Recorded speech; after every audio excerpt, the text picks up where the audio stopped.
Hello, everyone. Welcome to Preemie Chats. Thank you for joining us here today. I am Leah Whitehead. I am a preemie mom and a volunteer with the Canadian Premature Babies Foundation.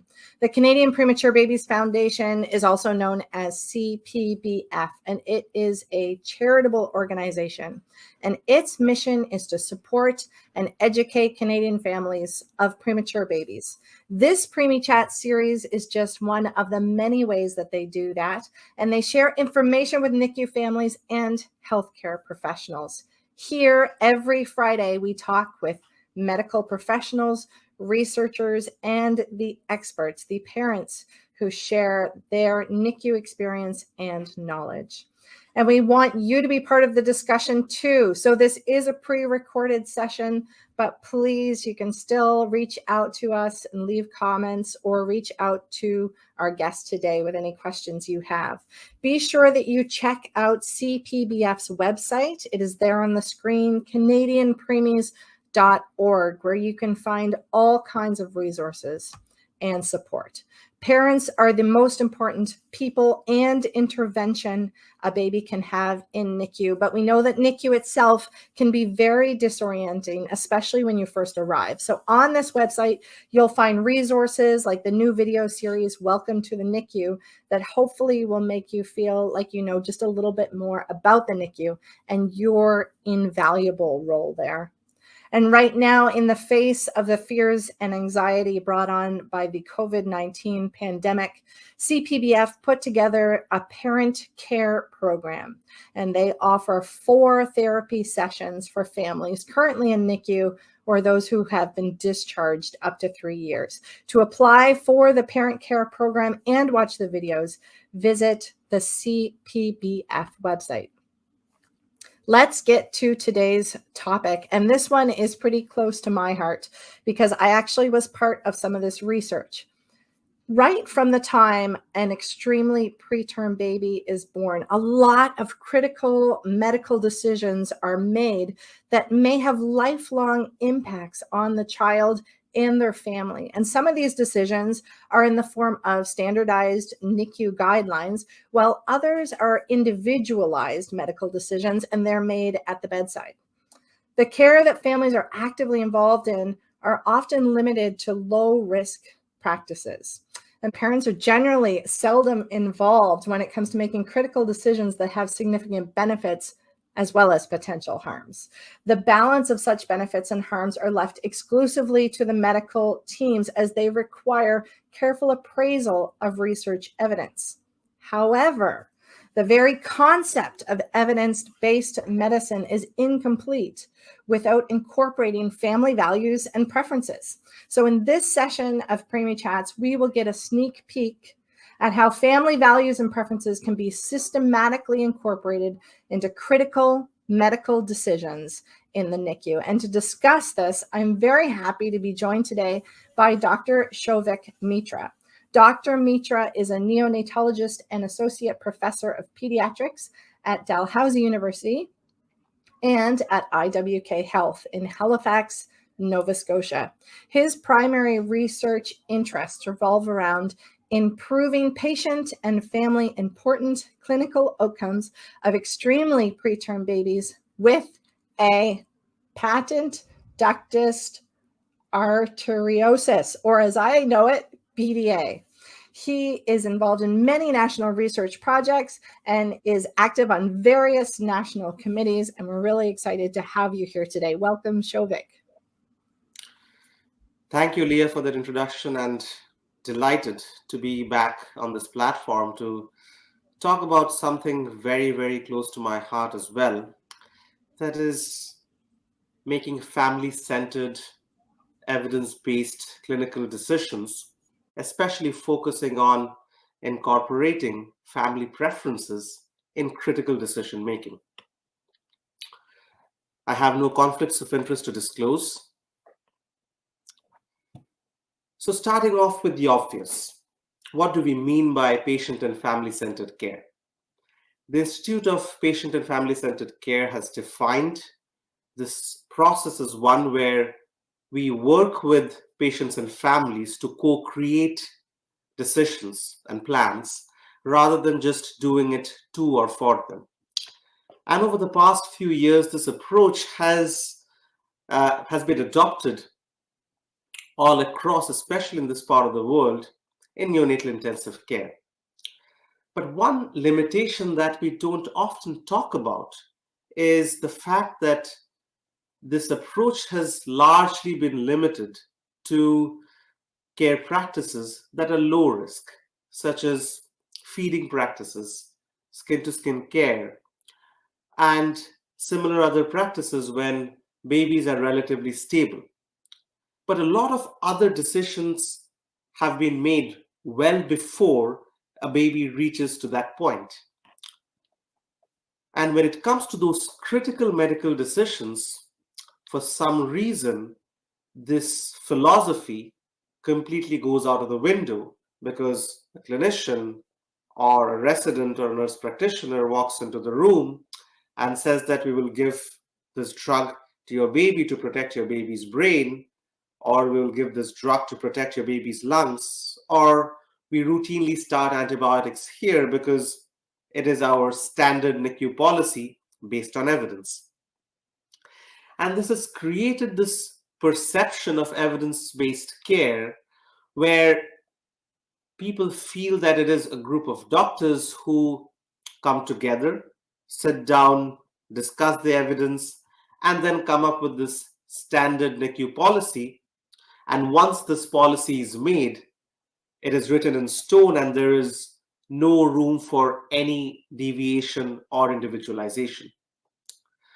Well, in all fairness, there are certain merits to this process.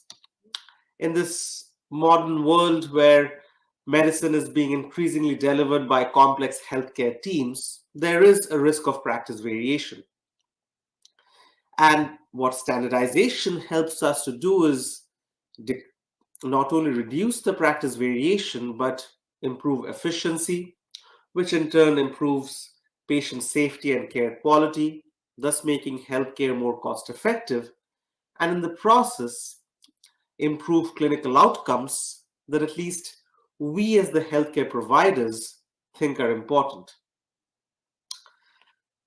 But the question that we have failed to critically ask is all practice variation bad? And that's why we need to take a very close look at this phrase practice variation. Because what we really want to achieve is cut down on unwarranted clinical variation through standardization. And by unwarranted clinical variation, we mean variation that is based on unjustified deviation from evidence, variation that stems from differences in the physician's needs and preferences or their lack of expertise. While we should aim for some degree of flexibility or warranted clinical variation, where the variation is based on the family's needs and preferences or the local context, such as the socio-demographic and cultural background of the region. And this philosophy of cutting down on unwarranted clinical variation and promoting some degree of warranted clinical variation conforms to the true essence of practice of evidence-based medicine, which has been defined as the explicit and judicious use of current best evidence in conjunction with clinical judgment and patient values and preferences. So until and unless we incorporate all these three pillars together, we are not, unfortunately, practicing evidence-based medicine. Therefore, evidence-based medicine is not just the practice of best research evidence. It is a combination of doing the right thing based on evidence and also doing it right in the local context, while taking into account the preferences and values of families to come to family-centered evidence-based decisions. And that's why this pillar of family values and preferences are so important in the practice of evidence-based medicine. So how how do we define family values and preferences? They specifically refer to the perspectives, beliefs, expectations, and goals for health and life of the parents for their infants, and to the processes that families use in balancing the potential benefits and harms of all the different treatment options that are available. And why are they important in this field? We'll just talk about an example from a recent guideline development project that Leah and I were part of to kind of explain the reason why. So the question was, out of other questions, should this drug called indomethacin be given right at birth in extremely preterm infants to prevent complications related to a patent ductus arteriosus or a PDA? Now, we all know that this condition called the PDA is unique because in some babies, it does not cause any problems. This little blood vessel closes off on its own. But in some other babies, it may cause some serious problems. So the question is that, should we give this drug right at birth to all extremely preterm babies without the knowledge of whether there is a PDA or not to root this problem out right at birth? There is some evidence that giving indomethacin right at birth may reduce severe bleeding in the brain. There is controversial evidence on what impact indomethacin has on the lungs. While again, there is some low quality evidence that suggests that indomethacin does not really go well with the gut. It adversely affects the gut. So as you can see, there is quite a bit of variation on the effect of this drug on different outcomes. And therefore, there is quite a bit of variation in the use of this drug across Canadian NICUs, with only 16 out of the 32 CNN sites currently use indomethacin prophylactically, which means that giving the drug right at birth within the first 24 hours in extremely preterm babies without the knowledge of whether the PDA is there or not. Now, one may wonder that why do clinicians differ so much in their opinion when there is some evidence on the effect of this drug on these different outcomes? Well, there could be several reasons. First, the clinicians may not be up to date on recent evidence. Second, the evidence may not apply to their local context. Or we may not have a good understanding of all the statistical jargon that is written in all these papers. But say, for example, we are up to date on recent evidence and it applies to my local context, and I do understand what I'm reading. Even then, these interventions or these drugs have different effects on different outcomes. And what's important to one clinician may be very different to what's important to another clinician. And that's why decisions unfortunately end up being based on how we as clinicians value outcomes in our local context without even having the knowledge of what's important to the families. Now, it is easier said than done on how to incorporate family values in the NICU because there are certain issues that are unique in the NICU setting. For example, who defines the child's best interest and the ethical complexity around this question, which is again a completely different topic which needs a whole session on its own altogether. Second, we need to understand that the NICU is a very, very stressful environment, especially in the first few hours after birth, and the parents may not have the bandwidth to fully comprehend the short and long-term impacts of their child's current clinical condition. And therefore, there is always this risk of information overload in this already stressful environment. We cannot just go up to the families every few minutes to say that, hey, we need to make another decision. So we need to decide on which decisions should involve the families and which decisions should not. And therefore, there are certain unique advantages of having parent preferences included in every guideline. One, the need for shared decision making is highlighted whenever it's possible. And in situations where it is not possible, such as giving surfactant right at birth, even then the views of a representative sample of parents have already been considered, thus making the decision as evidence-based and family-centered as possible. So how do we go about it is a big question. There is this methodology called GRADE, which stands for Grading of Recommendations, Assessment, Development, and Evaluation, which has been widely used for years to rate the quality of the scientific evidence to make decisions, both in the adult medicine and also in neonatology. But, but many of us may be unaware that GRADE also offers a transparent and structured process for developing clinical practice guideline recommendations using their evidence to decision framework, which puts together all the different pillars of evidence-based medicine.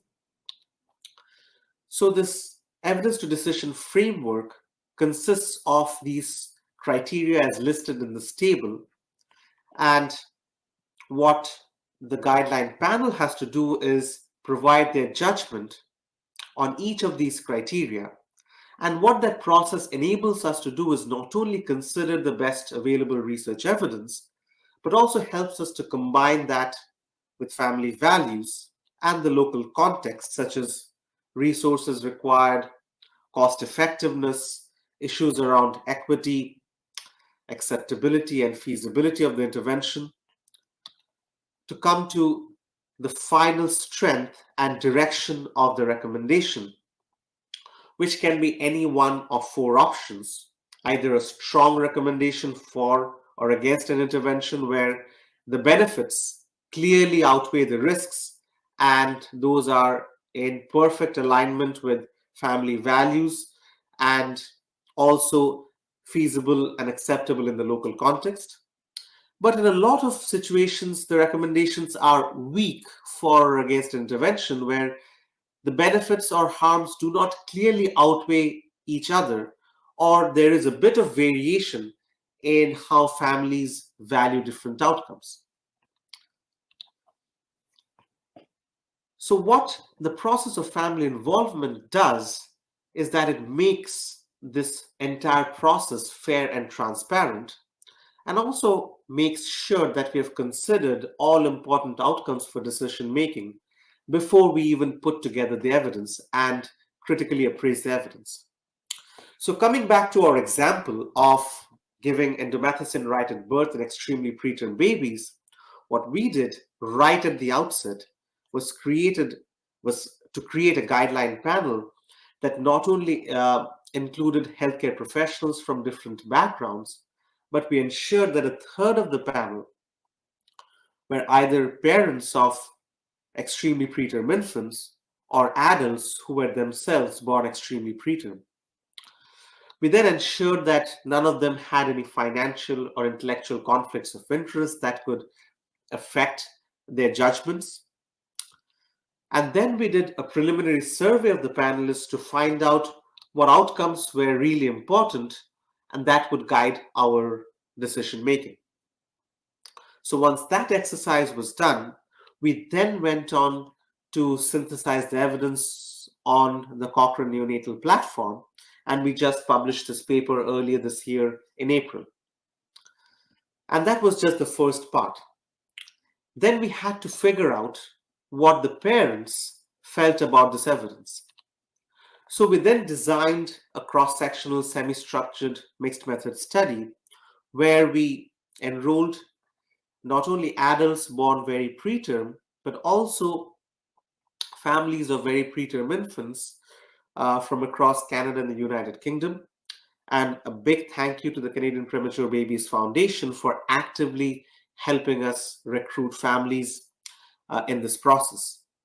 We conducted the study in 2 phases, a very important pilot feasibility study that gave us the opportunity to learn from and modify the interview as required before we moved on to the formal values and preferences study, where we included a total of 40 participants, majority of whom were parents of extremely preterm infants, along with 9 adults who were born extremely preterm, with an overall median gestation age of only 26 weeks. So, as you can imagine, all of them have had lived experience of all the complications that an extremely preterm baby would go through in the NICU. Now, what this process helps us to do is first understand the value placed on critical outcomes by families, and that helps the guideline panel to select what outcomes to look at when balancing the benefits and harms of the intervention. And then it helps us to explore the preferences of the families for or against an intervention based on their understanding of the evidence. And that information is incredibly helpful for the panel to decide not only on the strength, but also the direction of the final recommendation. So based on the feedback from the pilot study, in the formal values and preferences study, we asked the participants to rate these 5 outcomes, that is death, severe brain bleeding, chronic lung disease, necrotizing enterocolitis, and PDA, on a scale of 0 to 100, 0 being least severe and 100 being the most severe. Now, not surprisingly, death was rated as the most serious outcome, followed by severe brain bleeding. And interestingly, chronic lung disease, which features as the most common primary outcome in most neonatal clinical trials, was actually rated down quite a bit in seriousness by the families. After that, we then moved on to eliciting the treatment preferences when presented with the evidence on the benefits and harms on these outcomes. And we did that using these infographics where we presented the families with evidence on how much an outcome will be worsened or improved per 1,000, with a range of uncertainty, because every research is different, and some research makes us more certain about an effect, and some research is, for various reasons, gives us less certainty about the effect that we are seeing from the results of that research. So we presented with all of that evidence and then asked the families that based on this, whether they would have chosen this medication for their child. And then we repeated that process for the different drugs. So for indomethacin, we found that majority, 90% of the participants would choose this drug for their child. And the most common reasons for choosing that was reduction in the critical outcome of death and severe brain bleeding. They felt that the possible increase in chronic lung disease was less worrisome. And overall, there was a higher certainty in evidence for benefit, and there was a lower certainty in evidence for harm. Now, if you recall, this was very different from the clinicians' preferences, where only 16 out of the 32 sites in Canada are currently using prophylactic indomethacin, which is very, very interesting. So now, with this updated knowledge of how the parents feel about this evidence, we then reconvened our guideline panel to move from the research evidence to making a clinical judgment, where The guideline panel, as I said, had to provide their judgment on each of these clinical criteria as applicable. So just to give you an example how this process worked, the guideline panel was provided with the research evidence, say, on the balance of effects, and there was a discussion around that research evidence, which brought about some additional considerations, and then the panel voted on which drug was the best, which drug was the worst, and so on and so forth. And this exercise is then repeated with each and every criterion. So for indomethacin, we found that overall there was moderate certainty that this drug could reduce death by 24 per thousand. This drug could reduce severe brain bleeds by 43 per thousand, and we're again moderately certain. Low certainty to suggest that indomethacin could slightly worsen chronic lung disease, while we were fairly certain, at least from randomized controlled trials, that it did not affect the gut as much as we would have expected. So to visually look at this evidence, this is how it looks like. So the line in the center is the line of no effect. Anything to the left is benefit with the drug. Anything to the right of this vertical line is harm with the drug. So we find that with indomethacin, there seems to be a definite benefit in terms of reduction in severe IVH, that is brain bleeds. There seems to be a modest benefit with deaths, but we are a bit uncertain about it. There seems to be a slight benefit in terms of neck, and there seems to be slight harm in terms of chronic lung disease. So when all of that was carefully considered by all the panel members, overall, the panel felt that there was a definite reduction in severe IVH, a probable reduction in death, and in conjunction with that, there was a strong parental preference for use, with 90% of the parents preferring the drug. And therefore, that tipped the scale slightly in favor of using the drug versus that slightly increased risk of chronic lung disease. And therefore, after a lot of discussion, the panel provided a weak recommendation in favor of using this drug in extremely preterm babies who are at the highest risk of severe brain bleeds, while emphasizing shared decision making with the parents whenever possible to evaluate their values and preferences, because for a lot of families, this slight reduction in death and severe brain bleeds may not be sufficient enough for them to go ahead and expose their child to this drug. And this is so very critical because in a lot of centers, or in fact, in most centers, we at this point do not go through this process of involving families in deciding on whether to use indomethacin or not. So to end, evidence-based clinical decisions are influenced not only by the best available evidence, but also the local clinical context and the values of policymakers, which should not only include care providers, but also the parents. So how can we possibly ensure that family voices are heard in clinical decision making? Well, to begin with, we need to involve patients and family representatives in clinical research, because until and unless we know what's important to the families, we won't be able to generate evidence on those outcomes. Then we can evaluate their values and preferences on the different outcomes of importance. Then we should make every effort to involve them in guideline panels and policy making panels, and that helps in two ways. For recommendations that come out as weak and that are driven by variation in family values, that process mandates shared decision making by the care teams, and therefore introducing that concept of warranted clinical variation or individualization of care.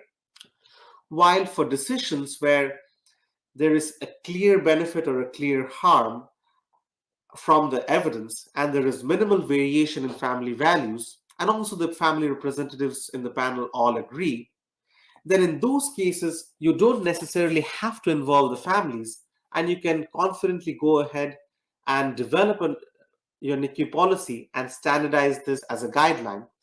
And thereby, you know that even without involving the parents and burdening them with information, you have made an evidence-based, family-centered decision. So thank you, and I'll be happy to take any questions and discuss further with Leah. Thank you. Thank you so much for sharing that with us. It is an incredible presentation, and I wish that we weren't pre-recorded because I would love to hear people's comments and questions on this one. But I certainly have questions, and you know that I do because we often discuss this topic together. And so my first question is, why do you think that already the values of healthcare providers and families don't align? I think, there could be several reasons. One, and I think the most important is lived experience. I mean, my experience as a healthcare provider is one from taking care of a critically ill child in the NICU, dealing with all the complications in the NICU, and then beyond that, reading about the effect of those outcomes on an average over lots of like when I say on an average, when we read these papers on long-term outcomes, we see that investigators have followed up 500,000 preterm babies, and on an average, these are the outcomes. So that does not reflect the individual experiences of families, and I think that's where some of the disconnect comes. Second, sometimes we get hung up on important things, important outcomes that are important in the shorter term, but over time their importance decreases and they become less and less important. And the best example is chronic lung disease. You've been in the NICU, you know that it is such an important topic, like ventilation changes, fluid management, feeding, treatment of a PDA or not, giving steroids or not. So much of the discussion happens around chronic lung disease. But when I talked to adults who were born extremely preterm, they had rated it down way lower in their list because they felt that, yes, it was important maybe for you, but over the course of time, that was not the most important outcome for my parents or for me. So those are some of the important things that probably creates that difference. And that's why it's important to have parents on the table, because if a decision is made, say, solely on from the perspective of those short-term outcomes, the recommendations could be very different. I have concerns about this only in that I love what you said about bandwidth of like families may not have the bandwidth to take in all the information and then make a decision. That makes sense. But I'm wondering, how do we implement this kind of standardization relationally so that if people do want that information and do want to make the decision and not have it based on this panel, how do we balance that? And when do we make those decisions?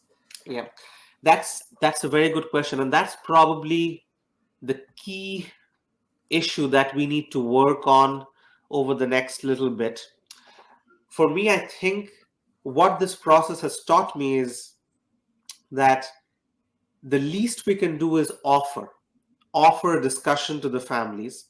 And what we found from the study that we did is about half of the families, and we asked this question to the families, that do you want to be involved for a decision like this? So 55% of the families said that, yes, I want to know about the benefits and harms of the drug, but at the end I will leave it to you to make a decision, but I still want to know. 35% said that no, I would want to actively be involved. I want to be involved in the decision-making process, know about the benefits and harms, and engage in a shared decision-making process. So what that tells me is that yes, families are concerned about being overwhelmed with a lot of information in the first 12, 24 hours, but 90% would, like 55 plus 35, 90% would want to know. And therefore, that tells me that it is my duty to offer the discussion, that you want to have a discussion. There, we need to make a decision about this drug, which has some potential benefits, may have some harms. If you do not want to make engage in this discussion, that is fine. Based on a structured process that had involved families like you, our policy is to go ahead and give this drug, but one of the recommendations from that guideline was to have a discussion, and that's why I'm approaching you. But if you're feeling overwhelmed, it's perfectly fine. We do not have to have the discussion. As per our policy, we'll go ahead and give it, or not give it, based on what the policy is. But that, I think that should be the approach.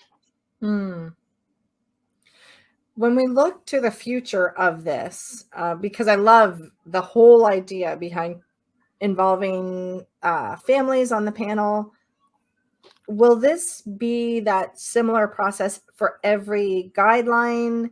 Will we have to be soliciting a number of families to get their opinion every time? And do we have kind of a benchmark of when we go, okay, we've received enough family feedback that we feel confident in saying this is the family voice?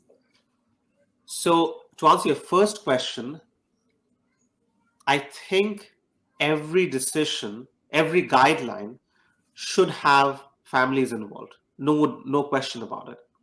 Do we need to involve the parents in the NICU for every decision making? No, because as we have discussed, it is overwhelming. And that is why it is important to involve families in developing the guidelines, because that is where we can identify which decisions should involve families in the NICU. Because say, for example, giving surfactant, if we're creating a guideline on giving surfactant, I'm pretty sure at the end of the process, it'll be a strong recommendation in favor of giving surfactant, which means that, okay, you don't have to involve families in the process of deciding whether to give surfactant or not. So families should be involved. Now, the second part of the question, if families need to be involved in every guideline, do we need to go through this process of evaluating the values and preferences for every guideline? Well, we need to do more work on this because there's a bit of variation in opinion. One could argue that you could do a large study of families from different socio-demographic, cultural, educational backgrounds to figure out what outcomes are important to them, what is really important to them, and then you can tease out those subtle differences between cultures, races, so that you can really make individualized decisions, and you do not have to reinvent the wheel every time. On the flip side, there is some evidence from the adult world that, like, where they showed that patients value outcomes differently in the context of different interventions. Does that translate into neonatal medicine? We don't know. I don't know. We have to do more work on that. But as a start, what we can definitely do is partner with organizations such as Canadian Premature Babies Foundation, where we can almost automate the process where if we are developing a guideline, we can kind of create an online survey where parents can voluntarily come in. It'll be a self-explanatory 5-minute, 10-minute survey where we are evaluating what's important to you in the context of this intervention, because it'll be very helpful because those parents have lived through that experience. So they understand the short-term complications, the long-term consequences of what we're talking about. And then this process won't be as tedious. So as we go along, I think the process will be much faster. And that's where partnering with Canadian Premature Babies Foundation and other such organizations is very, very helpful. How has the feedback been as people hear of you doing this project from both families and healthcare providers? How have people been feeling about it? So there is, there are mixed reactions. One, I see excitement amongst families, because up until now, as I said,